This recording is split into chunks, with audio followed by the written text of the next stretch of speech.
முதல் வாசகம்.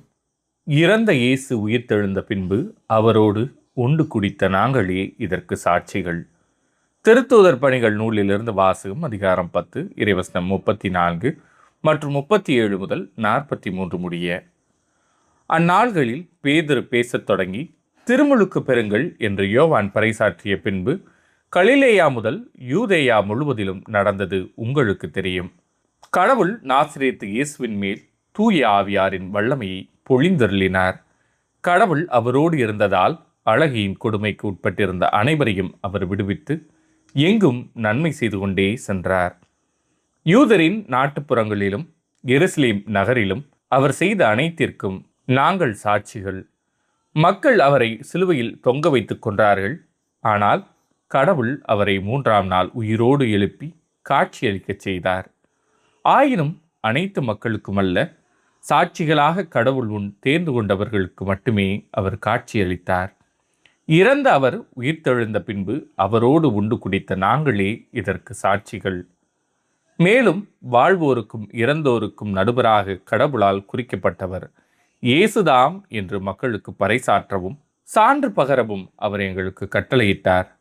அவரிடம் நம்பிக்கை கொள்ளும் அனைவரும் அவரது பெயரால் பாவ மன்னிப்பு பெறுவர் என்று இறைவாக்கினர் அனைவரும் அவரை குறித்து சான்று பகர்கின்றனர் என்றார்.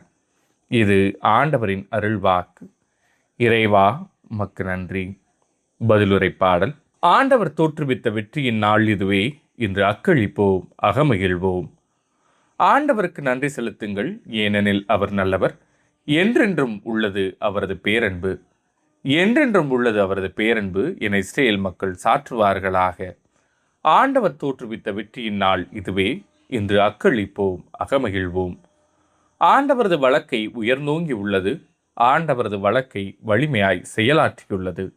நான் இறந்தொழியேன், உயிர் வாழ்வேன். ஆண்டவரின் செயல்களை விரித்துரைப்பேன். ஆண்டவர் தோற்றுவித்த வெற்றியின் நாள் இதுவே, இன்று அக்களிப்போம், அகமகிழ்வோம். கட்டுவோர் புறக்கணித்த கல்லே கட்டடத்துக்கு மூளைக்கல் ஆயிற்று. ஆண்டவரால் இது நிகழ்ந்துள்ளது. நம் கண்களுக்கு இது வியப்பாயிற்று. ஆண்டவர் தோற்றுவித்த வெற்றியின் நாள் இதுவே, இன்று அக்களிப்போம், அகமகிழ்வோம். 2ஆம் வாசகம். மேலுலகு சார்ந்தவற்றை நாடுங்கள், அங்கு கிறிஸ்து அமர்ந்திருக்கிறார். திருத்தூதர் பவுல் கொலோசியருக்கு எழுதிய திருமுகத்திலிருந்து வாசகம். அதிகாரம் 3, இறைவசனங்கள் 1 முதல் 4 முடிய. சகோதரர் சகோதரிகளே, நீங்கள் கிறிஸ்துவோடு உயிர் பெற்று எழுந்தவர்களானால் மேலுலகு சார்ந்தவற்றை நாடுங்கள், அங்கு கிறிஸ்து கடவுளின் வலப்பக்கத்தில் அமர்ந்திருக்கிறார். இவ்வுலகு சார்ந்தவை பற்றி அல்ல, மேலுலகு சார்ந்தவை பற்றியே எண்ணுங்கள். ஏனெனில் நீங்கள் கிறிஸ்துவோடு இறந்து விட்டீர்கள். உங்கள் வாழ்வு அவரோடு இணைந்து கடவுளிடம் மறைந்து இருக்கிறது. கிறிஸ்துவே உங்களுக்கு வாழ்வு அளிப்பவர். அவர் தோன்றும் பொழுது நீங்களும் அவரோடு மாட்சி பொருந்தியவராய் தோன்றுவீர்கள். இது ஆண்டவரின் அருள்வாக்கு. இறைவா உமக்கு நன்றி. தொடர்பாடல். பாஸ்கா பலியின் புகழ்தனையே பாடி புகழ்வோம் கிறிஸ்தவரே. மாசில் இளமறி மந்தையினை மாண்பாய் மீட்டு குழந்தாரே. மாசரு கிறிஸ்துவும் தந்தையுடன் மாசுறு நம்மை இணைத்தாரே. சாவும் உயிரும் தம்மிடையே புரிந்த வியத்தகு போரினிலே உயிரின் தலைவர் இறந்தாலும் உண்மையில் உயிரோடு ஆள்கின்றார். வழியில் என்ன கண்டாய் நீ, மரியே எமக்கு உரைப்பாயே. உயிரோடுள்ள கிறிஸ்து பிரான் கல்லறை தன்னை கண்டேனே. உயிர்த்தெழுந்த ஆண்டவரின் ஒப்பரும் மாட்சியும் கண்டேனே. சான்று பகர்ந்த தூதரையும் போர்த்திய பரிவட்டத்தினையும் அவர்தம் தூய துகிலினையும் நேராய் கண்ணால் கண்டேனே. கிறிஸ்து என்ற நம்பிக்கை கல்லறை நின்று உயிர்த்தாரே. இதோ உமக்கு முன்னாலே செல்வர் கலிலேயாவிற்கே. மரித்தோர் நின்று உண்மையிலே கிறிஸ்து உயிர்த்தது யாமறிவோம். வெற்றி கொள்வேந்தே எம்மீது நீரே இரக்கங்கொள்வீரே. நற்செய்திக்கு முன் வாழ்த்துளி. அல்லேலூயா, அல்லேலூயா. நம் பாஸ்கா ஆடாகிய கிறிஸ்து பலியிடப்பட்டிருக்கிறார். ஆகையால் நாம் ஆண்டவரின் பாஸ்காவை கொண்டாடுவோமாக. அல்லேலூயா. நற்செய்தி வாசகம். இயேசு இறந்து உயிர்த்தெழ வேண்டும். யோவான் எழுதிய தூய நற்செய்தியிலிருந்து வாசகம். அதிகாரம் 20, இறைவசனங்கள் 1 முதல் 9 முடிய. வாரத்தின் முதல் நாளன்று விடியற்காலையில் இருள் நீங்கும் முன்பே மகதலா மரியா கல்லறைக்கு சென்றார். கல்லறை வாயிலில் இருந்த கல் அகற்றப்பட்டிருப்பதைக் கண்டார். எனவே அவர் சீமோன் பேதுருவிடமும் இயேசு தனி அன்பு கொண்டிருந்த மற்ற சீடரிடமும் வந்து, ஆண்டவரை கல்லறையிலிருந்து யாரோ எடுத்து கொண்டு போய்விட்டனர், அவரை எங்கே வைத்தனரோ எங்களுக்கு தெரியவில்லை என்றார். இதை கேட்ட பேதுருவும் மற்ற சீடரும் கல்லறைக்கு புறப்பட்டனர். இருவரும் ஒருமித்து ஓடினர். மற்ற சீடர் பேதுருவை விட விரைவாக ஓடி முதலில் கல்லறையை அடைந்தார். அவர் குனிந்து பார்த்தபோது துணிகள் கிடப்பதைக் கண்டார், ஆனால் உள்ளே நுழையவில்லை. அவருக்கு பின்னாலேயே சீமோன் பேதுருவும் வந்தார். நேரே அவர் கல்லறைக்குள் நுழைந்தார். அங்கு துணிகளையும் இயேசுவின் தலையை மூடியிருந்த துண்டையும் கண்டார். அத்துண்டு மற்ற துணிகளோடு இல்லாமல் ஒரு இடத்தில் தனியாக சுருட்டி வைக்கப்பட்டிருந்தது. பின்னர் கல்லறைக்கு முதலில் வந்து சேர்ந்த மற்ற சீடரும் உள்ளே சென்றார். கண்டார், நம்பினார். இயேசு இறந்து உயிர்த்தெழ வேண்டும் என்னும் மறைநூல் வாக்கை அவர்கள் அதுவரை புரிந்து கொள்ளவில்லை. இது ஆண்டவரின் அருள் வாக்கு. கிறிஸ்துவே உமக்கு புகழ். பிரியமான சகோதர சகோதரிகளை, நம் ஆண்டவர் இயேசு கிறிஸ்துவின் உயிர்ப்பின் காலத்தின் முதல் ஞாயிறில் நாம் அனைவரும் மகிழ்ச்சியாக அடியெடுத்து வைக்கின்றோம். இந்த நாளில் மீண்டுமாக உங்கள் அனைவருக்கும் நம் ஆண்டவர் இயேசு கிறிஸ்துவனுடைய உயிர்ப்பின் பெருவிழாவின் நல்வாழ்த்துக்களையும், அவருடைய உயிர்ப்பின் வழியாக உங்களுடைய குடும்பங்களிலும் உங்களிலும் சமாதானம் நிறைவாக கிடைக்கவும் என்னுடைய வாழ்த்துக்களை நான் தெரிவித்துக் கொள்கின்றேன். இன்றைய நற்செய்தியில் நாம் பார்க்கின்றோம், வாரத்தின் முதல் நாள் மகதல மரியா கல்லறையை நோக்கி செல்கின்றார் என்பதை எடுத்துரைக்கின்றது. நம்பிக்கையோடு செல்கின்றார். என் ஆண்டவர் உயிர் தெரிந்துள்ளார், நிச்சயமாக உயிர் தெரிந்திருப்பார் என்ற ஒரு நம்பிக்கையோடு செல்கின்றார். அவர் சென்று பார்க்கின்ற பொழுது வெற்று கல்லறையை பார்க்கின்றார். வெற்று கல்லறை என்று சொல்லுகின்ற பொழுது நம்முடைய தொடக்க கால திருச்சபை ஆண்டவர் இயேசு கிறிஸ்து உயிர் தெரிந்துள்ளார் என்பதற்கு சான்றாக, நம்பிக்கையின் ஒரு சான்றாக வெற்று கல்லறை தான் பார்க்கின்றார்கள். இந்த வெற்று கல்லறை என்று சொல்லுகின்ற பொழுது இரண்டு நிலைகளில் நாம் பார்க்கலாம். ஒன்று, ஆண்டவர் இயேசு கிறிஸ்து உண்மையாகவே உயிர் தெரிந்துள்ளார். இரண்டாவது, சீடர்கள் அவருடைய உடலை கல்லறையிலிருந்து எடுத்து சென்றிருக்கலாம் என்ற ஒரு நிலை ஏற்பட்டிருக்கலாம். இதில் இரண்டில் எது உண்மை என்று பார்க்கின்ற பொழுது, பிரியமானவர்களே, வெற்று கல்லறை என்று சொல்கின்ற பொழுது ஆண்டவர் உண்மையாகவே உயிர் தெரிந்துள்ளார் என்பதை எடுத்துரைக்கின்றது. ஆனால் தலைமை குருக்களும் பரிசேயர்களும் என்ன நினைத்தார்கள் என்று பார்க்கின்ற பொழுது, இயேசுவினுடைய உடலை அவருடைய சீடர்கள் எடுத்து செல்லிவிடுவார்கள் என்ற ஒரு பயத்தினால் கல்லறைக்கு அவர்கள் முத்திரையிட்டு அவர்கள் காவல் காக்கின்றார்கள். ஆகவே இப்படிப்பட்ட ஒரு சூழ்நிலையில் சீடர்கள் அவருடைய உடலை எடுத்து சென்றிருப்பார்களா என்று பார்க்கின்ற பொழுது நிச்சயமாக கிடையாது.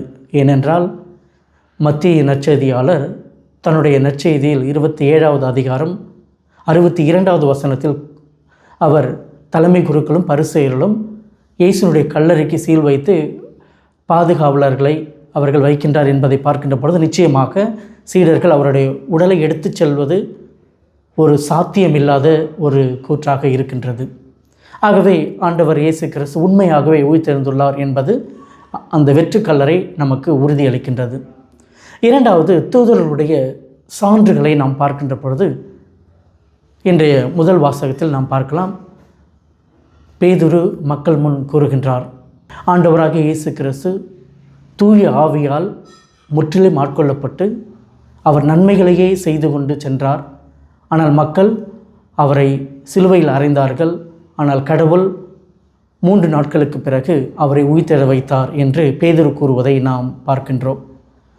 அதே போல் பவுலடிகளார் தன்னுடைய 1 கொரிந்தியர் 15வது அதிகாரத்தில் 14வது வசனத்தில் கூறுகின்றார், ஆண்டவர் உண்மையாகவே உயிர்த்தெழவில்லை என்றால் நாங்கள் பறைசாற்றுகின்ற நற்செய்தியும் நீங்கள் கொண்டிருக்கின்ற நம்பிக்கையும் பயனற்றதாகவே போகிவிடும் என்று கூறுவதை நாம் பார்க்கின்றோம். ஆகவே இவருடைய சான்றுகளின்படி நாம் பார்க்கின்றோம், ஆண்டவர் உண்மையாகவே உயிர்த்தெழுந்துள்ளார் என்பது. ஆண்டவருடைய உயிர்த்தெழுதல் என்று சொல்லுகின்ற பொழுது அது எதை குறிப்பிடுகின்றது என்று பார்க்கின்ற பொழுது, ஆண்டவர் இன்றும் என்றும் நம்மோடு இருக்கின்றார். அதை தான் அவருடைய பிறப்புக்கு முன்பாகவே கூறப்படுகின்ற, அதாவது அவருக்கு தருகின்ற அந்த அவருடைய பெயர் இம்மானுவேல் என்று சொல்கின்ற பொழுது ஆண்டவர் எந்நாளும் நம்மோடு இருக்கின்றார் என்பதை இந்த உயிர்ப்பு உண்மையாகவே நமக்கு தருகின்றது. ஆகவே பிரியமானவர்களே, இந்த உயிர்ப்பின் வழியாக இறைவன் நமக்கு தருகின்ற செய்தி என்ன என்று நாம் சிந்திக்கின்ற பொழுது, உயிர்ப்பு என்று சொல்கின்ற பொழுது ஆண்டவருடைய உயிர்ப்பில் நம்முடைய உயிர்ப்பு இருக்கின்றது. ஆண்டவர் எப்படி உயிர்த்தெழுந்தாரோ அதேபோல் நாமும் இறுதி நாளில் உயிர்த்தெழுவோம் என்ற ஒரு நம்பிக்கையை நம்முடைய திருச்சபை நமக்கு தருகின்றது. ஆகவே இந்த உயிர்ப்பை அனுபவத்தை பெறுகின்ற நாம் எப்படிப்பட்ட மக்களாக நாம் வாழ முயற்சி செய்கின்றோம் என்பதை சற்று யோசிக்க வேண்டும். உயிர்ப்பின் சாட்சிகளாய் நாம் வாழதான் இந்த உயிர்ப்பு நம் ஒவ்வொருவருக்கும் அழைப்பு விடுகின்றது. உயிர்ப்பின் சாட்சிகளாய் எப்படி வாழ வேண்டும் என்று யோசிக்கின்ற போது பிரியமானவர்களே, அதை வெறும் வார்த்தைகளால் மட்டுமல்ல, நம்முடைய வாழ்வாலும் நாம் உயிர்ப்பின் மக்களாக பிற மக்களுக்கு நாம் தெரியப்படுத்த வேண்டும். ஏனென்றால் வெறும் சொல்லில் மட்டுமல்ல, நம்முடைய செயலிலும் நாம் உயிர்ப்பின் மக்கள், சாவின் மக்கள் இல்லை என்பதையும் நாம் நம்முடைய செயலின் வழியாகவும் நம்முடைய வாழ்க்கையின் வழியாகவும் நாம் எடுத்துரைக்கின்ற பொழுதுதான் நாம் ஆண்டவர் இயேசு கிறிஸ்துவின் உயிர்ப்புக்கு நாம் ஒரு உண்மையான அர்த்தத்தை தருகின்ற ஒரு மக்களாக வாழ வேண்டும் என்றால் நம்முடைய வாழ்வின் வழியாக பிறருக்கு நாம் காட்ட வேண்டும். நீங்களும் நானும் உயிர்ப்பின் மக்கள், உயிர்ப்பின் சாட்சிகளாக வாழ இந்த உயிர்ப்பு நம் ஒவ்வொருவரையும் அழைக்கின்றது. ஆகவே பிரியமானவர்களே, ஆண்டவர் உண்மையாகவே உயிர்த்தெழுந்துள்ளார். உண்மையாகவே உயிர்த்தெழுந்து நமக்கு சமாதானத்தை கொடுக்க வருகின்றார். நீங்களும் நானும் ஒரு நாள் உயிர்ப்போம் என்ற ஒரு நம்பிக்கை தருவதற்காக தான் அந்த உயிர்ப்பு நடைபெற்றுள்ளது. ஆகவே நம்பிக்கையோடு வாழ்வோம். ஒரு நாள் இறைவன் நம்மை உயிர்த்தெழ வைப்பார் என்ற ஒரு நம்பிக்கையில் நம்முடைய வாழ்க்கையை தொடர்ந்து நாம் வாழ்வோம். உயிர்ப்பின் சாட்சிகளாய் நம்முடைய வாழ்க்கையில் வாழ முயற்சி செய்வோம். மீண்டுமாக உங்கள் அனைவருக்கும் உயிர்ப்பின் நல்வாழ்த்துக்களை தெரிவித்துக் கொள்கின்றேன். இறையேசுவில் அன்பிற்குரியவர்களே, அனைவருக்கும் இனிய கிறிஸ்து உயிர்ப்பு பெருநாள் வாழ்த்துக்கள்.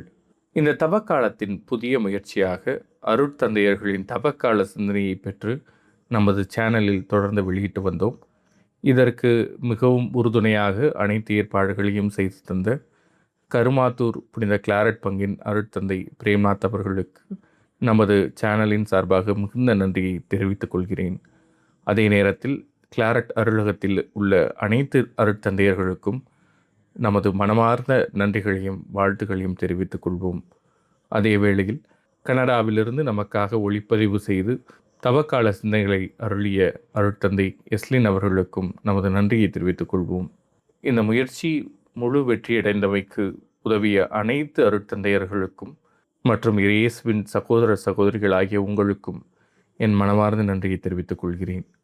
மீண்டும் ஒரு முறை உயிர்த்த ஆண்டவரின் பெருநாள் வாழ்த்துக்களை தெரிவித்துக் கொள்கிறேன். நன்றி.